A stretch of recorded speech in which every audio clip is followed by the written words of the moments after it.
Selamat siang Indonesia. Anda menyaksikan seputar Bali terkini pukul 11 WITA bersama saya Dwi Priawan.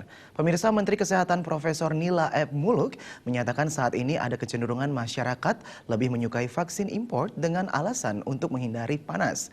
Kondisi ini pun dimanfaatkan oleh sejumlah oknum untuk mengambil keuntungan. Meski demikian, pemerintah tidak melarang pengadaan vaksin impor asal keberadaannya jelas dari distributor resmi.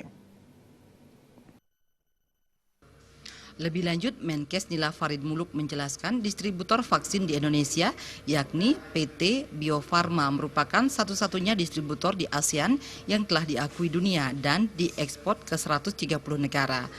Dengan demikian, kualitas vaksin impor dengan vaksin dari distributor yang telah diakui pemerintah tersebut sejatinya tidak ada perbedaan. Namun kenyataannya masyarakat lebih memilih vaksin impor. Alasannya untuk mencegah panas, padahal kedua vaksin tersebut bisa berpotensi panas. Kondisi ini pun dimanfaatkan oleh sejumlah oknum untuk mencari keuntungan. Mereka justru membeli vaksin di distributor yang tidak resmi.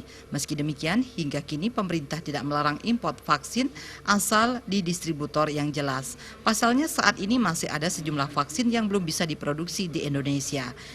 Boleh, kalau asli tidak ada masalah. Jadi impor itu bisa kita berikan, isinya juga sama, itu bahkan tadi yang pilihan kita nggak punya. Misalnya di Bali, ini banyak rabies ya, kita nggak punya, kita nggak bisa bikin, nggak bisa buat Bio Farma, karena itu kita impor. Di Bali, Kepala Dinas mengatakan sudah menyisir, insya Allah nggak ada ya. Ya, tapi kalau ragu bisa harus ya. Jenny dan Indra Wijaya, Bali TV. Sekian seputar Bali terkini kali ini. Terima kasih untuk perhatian Anda. Salam Indonesia.